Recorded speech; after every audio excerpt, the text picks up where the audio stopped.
Good afternoon. This is Dr. Eidelberg, and today's presentation will be robot strength analysis. We are in module 6 and going into the reference material.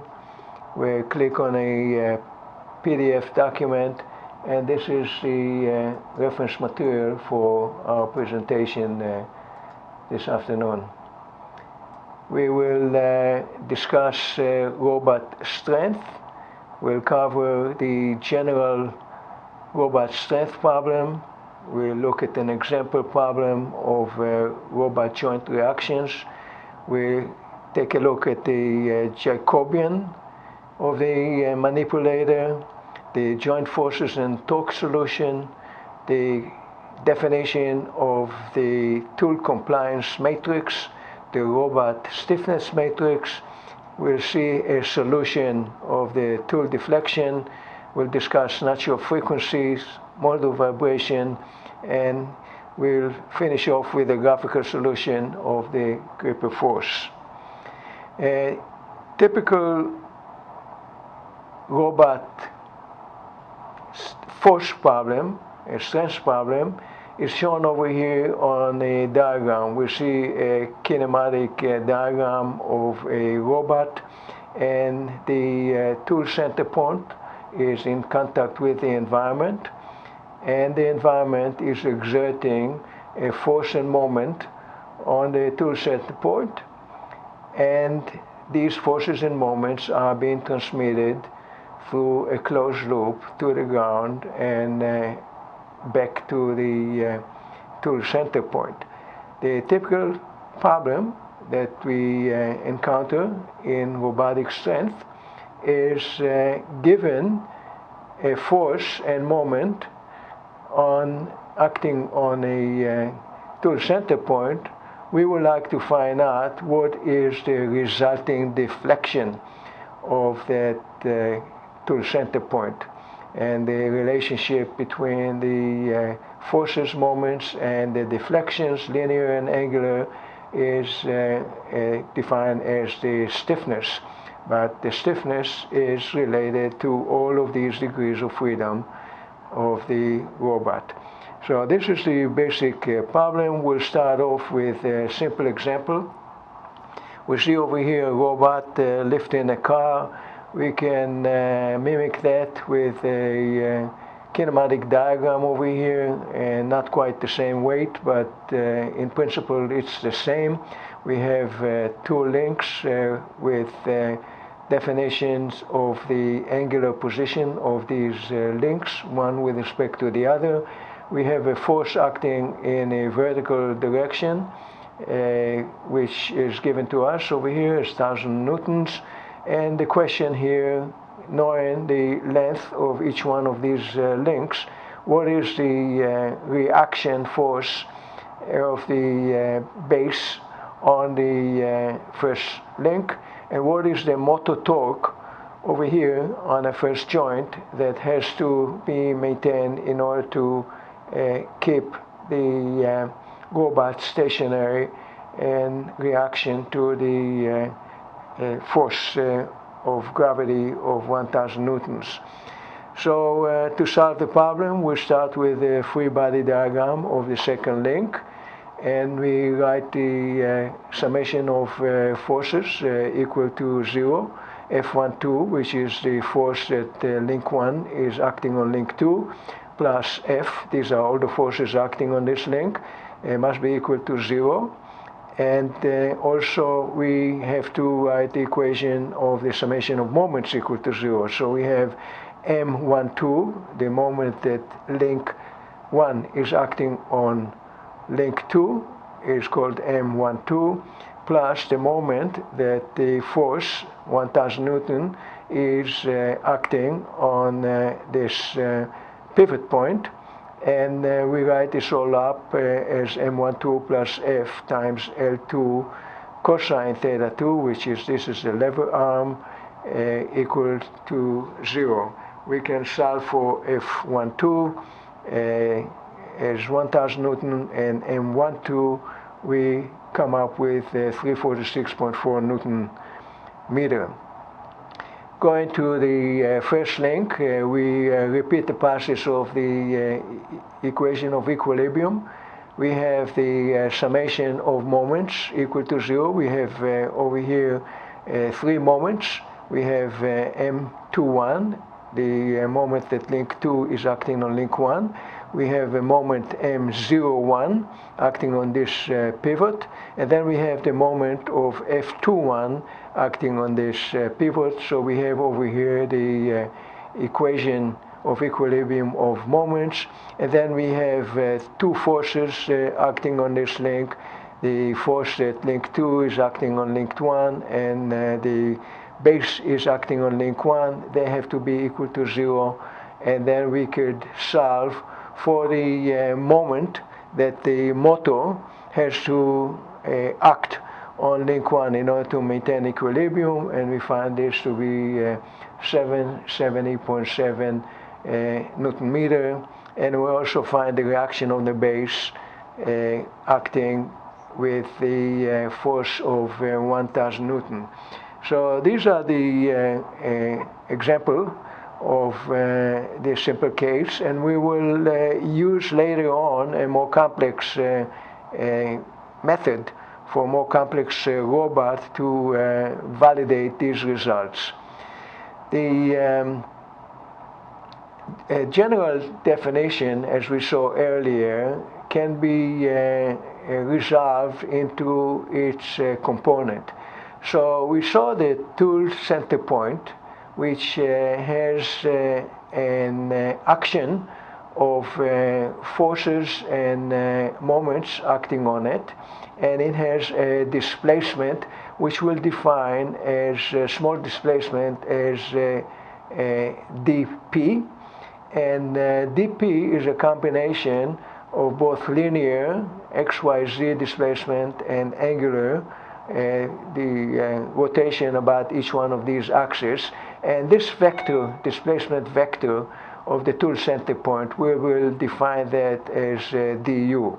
On the other hand, we have the joint position of each one of these links, and the displacement of each one of these joints in terms of linear and angular is defined over here as a vector of dq. Now, we saw earlier when we talked about kinematics that the relationship between the position of the robot links and the XYZ position of the tool center point are related to each other by the Jacobian matrix. So we see over here that du, a small displacement over here at the tool center point, is equal to the Jacobian matrix times dq, which is a small displacement of all these angular velocities. We recall from kinematics that the relationship between u and q is quite straightforward. So we could find the Jacobian matrix of a complex robot pretty straightforward. The process of finding the inverse kinematics or the angular position of these links, knowing the XYZ position of the tool center point, is more complex. So we have here a relationship which we'll use later, that du equals to the Jacobian times dq. Now, an example of the Jacobian matrix, just to refresh our memories, is the partial derivative of the tool center point position with respect to all the angular position of the links. Over here it is specified in general that the Jacobian matrix Ij, the term Ij, is the partial derivative of fi, which is this function, with respect to xj. So this term over here is f1, partial derivative of f1 with respect to x1. Now, in our kinematics formulation, these x are in fact the thetas, and the f's are the position of the tool center point. Over here we have a simple example. f1 equals x squared plus 3y, f2 equals 2x plus 3y to the fourth. And then to find the Jacobian matrix using this expression, we take the partial derivative of f1 with respect to x. This is 2x, this term will be here, and then the partial derivative of this f1 with respect to y will be 3. Partial derivative of f2 with respect to x will be 2, and partial derivative of 3y to the fourth with respect to y will be 12. 4 times 3, 12. Times y to the power of 3. So that's the process of deriving the Jacobian matrix. We will use the principle of virtual work in order to find the relationship between the four elements, the forces and moments that act on a tool center point, as well as the displacement at the tool center point, and the forces and moments at each one of the robot joints, and the displacements of each one of the robot joints. So we're adding now two more terms, which is the forces and moments at the tool center points, and also the forces and moments at each one of these joints. So the principle of virtual work says that the virtual work of the tool center point equals to virtual work of the robot joints. So what is that virtual work? The virtual work of the virtual work is actually force times displacement, and in our case we have forces and moments, and we have over here linear and angular displacement at each one of the joints. So in order to find the virtual work at each joint, we have the expression of tau, which is the joint forces and moments, transpose times dq, meaning taking f1 times this element of displacement, f2 times this one. This basically is the process of multiplying two vectors, one transposed by another vector. This is a row vector, this is a column vector. And similarly over here, we have x, y, z, PTO roll, and we have the forces and moments in each one of these directions. So we multiply the total forces and moments at the tool center point times the total displacement, and we get the virtual work here. So now we could equate the two, and we recall that du, the output, is equal to j times dq of the input, and then when we substitute over here for du j dq, we come up with tau transpose dq equals to f transposes times j dq over here. The dq cancels out, and then we end up with tau.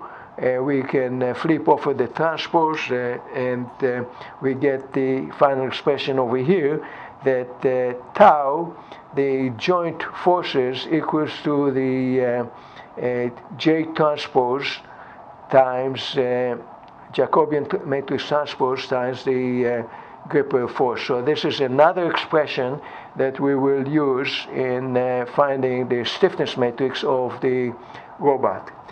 To get into the stiffness matrix of the robot, we have to look at each one of these joints, and each one of these joints has a moment of force and a linear displacement or angular displacement, and they are related by the joint stiffness. So over here we see that the relationship between the small displacement of theta 1 between link 1 and the previous link, and the torque which is acted on that joint is expressed over here by the stiffness matrix. This is very similar to the known expression of F equal take X times K, which is the force equals times the stiffness of the spring times the deflection. This is exactly the same. We have the deflection over here, theta, we have the stiffness, and then we have the torque or force on this joint. And we have as many joints on a robot, each one of them gets the same expression, and then we can combine them all to the stiffness matrix. And the stiffness matrix relate the forces and torques of the robot to the linear and angular displacement of the robot joints. So if we take this expression and we multiply each side of it by the inverse of the stiffness matrix, then these two cancel out and become identity matrix, which is delta Q, and this one gets a inverse of the stiffness matrix times the delta tau times and basically that expression is over here. So we're ending up with delta Q equals to the inverse of the stiffness matrix times delta tau. And we have that expression over here, and now we could substitute the previous expression that we saw on the previous page, that the tau, which is the torques and forces of the joint, is related to the forces and torques of the tool center point by this expression. So we substitute tau equals to J transpose times F over here into this expression, and we come up with delta Q equal to the inverse of the stiffness matrix times J transpose F, this expression over here, and then we substitute in 5 in this expression, the expression that we had 2 slides ago, which is the basic definition of the Jacobian matrix. We put that over here, and we come up with an expression that du equals to the Jacobian matrix times dq, which we found over here. We substitute that, and we end up with an expression saying that du at the tool center point equals to the compliance center G times F. So we're relating the forces on a gripper on a tool center point to the deflection of the tool center point with the compliance matrix of the manipulator. And the definition of the compliance matrix, as we see over here, is J times the inverse of the stiffness matrix times J transpose.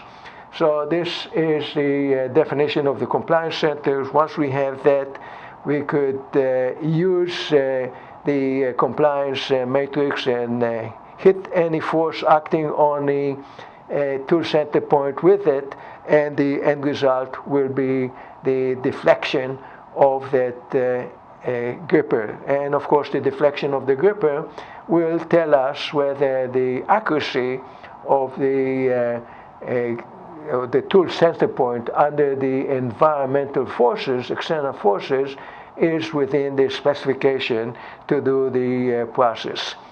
We can go through the derivation of the Jacobian matrix for the case that we saw originally at the beginning of this presentation.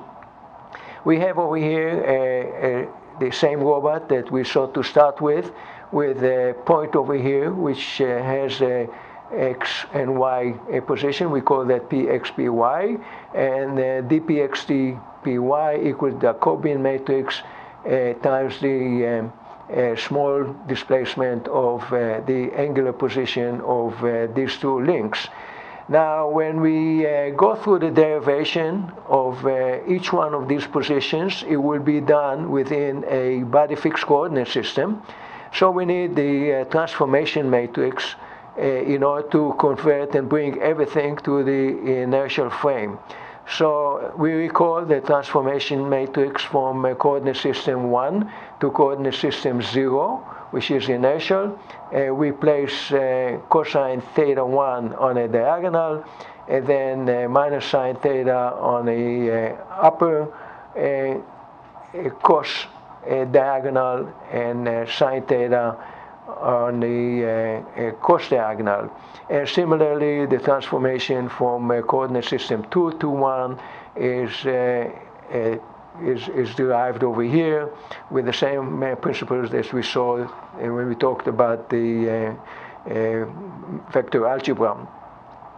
When we look at the transformation from coordinate system 2 to 0, we simply have to take these two transformation matrices and multiply them by each other, and then we get a more complex transformation matrix. If we use the some trigonometric expressions, we see that the transformation matrix from coordinate system 2 to coordinate system 0 is pretty much the same as the original one, but instead of just single theta, we have cosine theta 1 plus theta 2 on the diagonal, minus sine theta 1 plus theta 2 on the off diagonal, on a cos diagonal over here, plus sine theta 1 plus theta 2. Then when we start finding what is the displacement over here of dpx and dpy, we can start by taking the transformation matrix and looking at the displacement of point A in x and y. So this displacement of this point in x and y can be transformed into the coordinate system 0 by multiplying it by the transformation matrix from 1 to 0. And what is the displacement of this point due to theta 1? When theta 1 is moving slightly, we see that point A is going to move only in a y1 direction. It's not going to have any component in the x1 direction. And the magnitude is going to be A1, this lever arm, times the angular displacement in radians, which is d theta 1.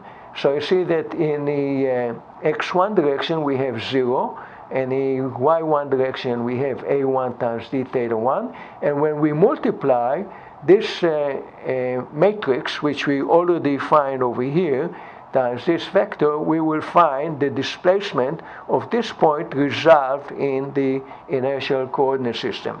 And we can do the same thing for a point px, py.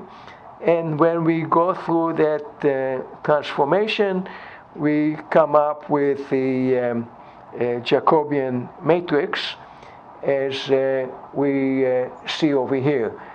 We had dpx, dpy, where we substitute all the transformations into the inertial coordinate system. We come up with this expression, which relates it to d theta 1, d theta 2, and therefore this is the Jacobian matrix for that manipulator. And we see also that this is basically the same expression as given in the literature. Now, going back to our original expression, let's try to find out now how we can use the Jacobian matrix to solve the same problem.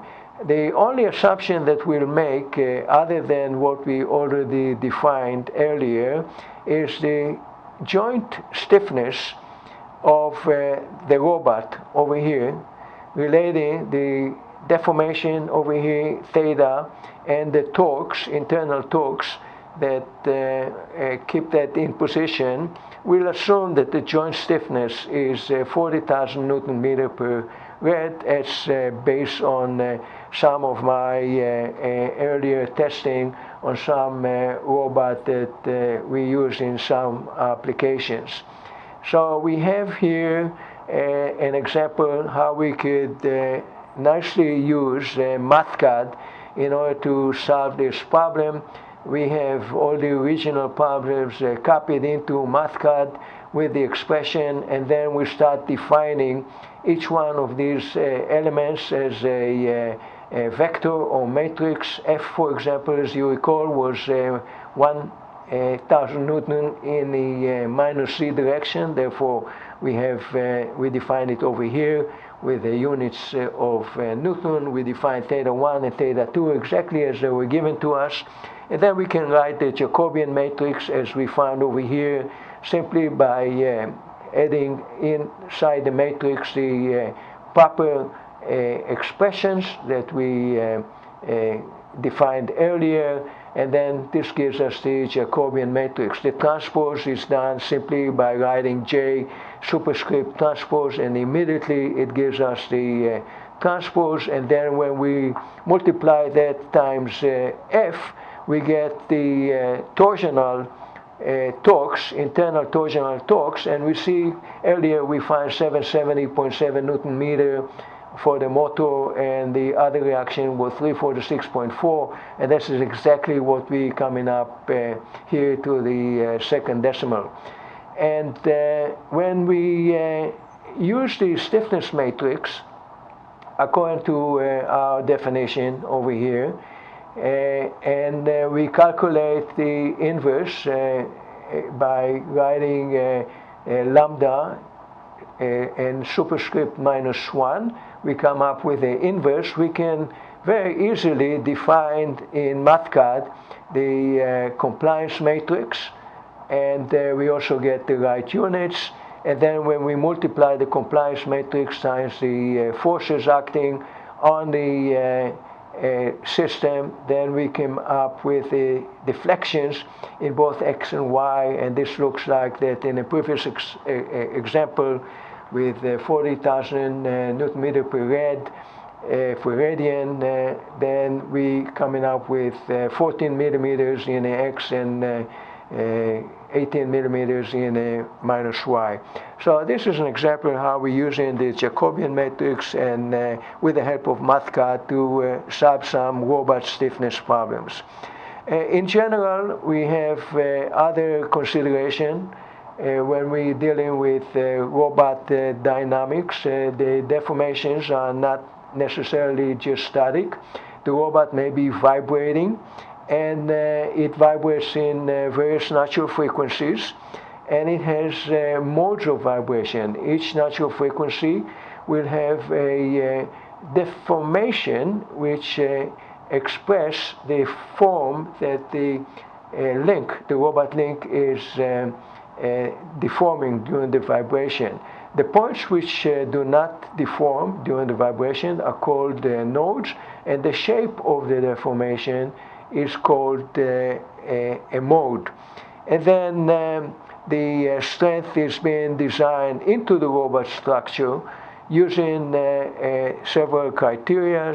We like to have a material for the robot which has a high modulus of elasticity, high stiffness, and low specific gravity, low density, such that the ratio of stiffness to inertia is as high as possible. This, as we'll see in a minute, will provide the infrastructure for high-performance system. We also like to design joints to have high stiffness and low friction, as well as low inertia. And we like to use high motor force and low encoder resolution to be just high enough to provide proper stiffness. The motor torque divided by the lowest resolution will provide us the motor equivalent stiffness, which will be added to the link stiffness in series, and therefore the lowest link will be in that chain, will determine the lowest stiffness of the joint, and then of course the natural frequency will be depending on that stiffness and the inertia. When we're talking about low inertia and high stiffness, the term for that which defines the material property is specific modulus, and the specific modulus is given in tables where we can see that, for example, we have over here wrought iron has a specific modulus of 26. Aluminum has a similar specific modulus of 26. Yet if you look at carbon fiber material, and similar to what the Boeing 787, which is pretty much metal free, we see that the specific stiffness or specific modulus is almost 4 times higher than that of steel or aluminum. The basic equations that allow us to validate the results that we obtain in complex computation is that the natural frequency is determined as the square root of K over M. K is the stiffness, M is the mass, and if we divide by 2 pi, we come up with an expression in hertz. And similarly for rotational stiffness, the angular stiffness divided by moment of inertia divided by 2 pi will give us also in hertz the natural frequency. We have to note that the stiffness act like springs in series or in parallel, and typically determined by using finite element analysis. Mass and inertia are also used we have to be calculated in terms of either parallel or in series. If one is on top of the other, they of course have to be added together. If we have inertia with respect to a central axis, and that axis is separated from a different axis about which we like to find the inertia, we used to we need to use the parallel axis theorem, and we'll talk more about that when we are dealing with robot dynamics. The mode of vibration and the natural frequencies are also determined commonly by finite element analysis. Finite element analysis over here, we could find the modes of vibration. We can also find the stiffness of the system knowing the configuration. Typical values for natural frequencies of high performance Cartesian robot is 200 Hertz. Typical natural frequency of articulating robot is pretty much an order of magnitude lower. Similarly, stiffness of a prismatic joint with reciprocally rails is 100 Newton per micron. Typically, it's being measured in terms of newtons per microns. Stiffness of a Cartesian robot, including all the XYZ links, which have the size of 1 meter by 1 meter by 1 meter, is approximately 10 Newton per micron, and an articulating robot will be approximately half as much. Stiffness in the direction of motion for a linear motor actuator, which is maximum force divided by the smallest encoder resolution, is very high, is 500 Newton per micron. And the stiffness of a ball screw prismatic actuator is about 100 Newton per micron. The stiffness of a belt-driven stage is an order of magnitude lower. Now, position bandwidth is being determined starting with the lowest natural frequency, and the lowest natural frequency of the robot, which is defined as Fn, will determine the estimated closed-loop bandwidth of the robot, which is about 1/3 of that lowest natural frequency. When we talk about robot motion control, we'll see how that ratio is being derived. Now, the bandwidth, which is the frequency that the robot can respond to outside disturbances, is determined by the highest, determined basically by the bandwidth of the system, and this is the highest frequency that the robot can reject external disturbance frequencies with minimal dynamic error. Before we finish, we will take a look at the graphical solution method to a gripper force, which we will also experiment with the scoreboard at the lab. We see over here the mechanism of the scoreboard gripper. It has a motor and it is connected to the pitch and yaw. We have a differential drive here. When these two links move in the same direction, that gripper will pitch. When they move in opposite direction, that gripper will roll, and this motor opens and closes this gripper. To see how the mechanism works, we have over here a lead screw, and the lead screw has a slide, and the slide has a lever arm, and the lever has a connecting rod, and we have a 4-bar linkage over here. This is a slider crank mechanism. We saw it earlier in the kinematic diagram of the Watt steam engine. And over here we have a 4-bar linkage which is being actuated by this connecting rod. We see a simplified diagram over here to show us how the machine works. A slider moves up and down. The link moves this connecting rods up and down, and this moves the crank over here left and right. And when the crank is connected to a 4-bar linkage, like we see over here, we have a parallelogram, and the gripper jaw will be closing in a horizontal position, and it will have a slight lift in a y direction. Now, to solve a problem such as finding the gripper force given a motor torque, then we have to look at the relationship between a motor which is connected to a lead screw acting on a slide. And the definition here is that T is the motor torque, F is the slider force, mu is the lead screw efficiency. Typically is 0.8 to 0.95 for ball screw and 0.5 to 0.8 for lead screw. And then the relationship P, by the way, is the screw, the lead screw pitch or lead.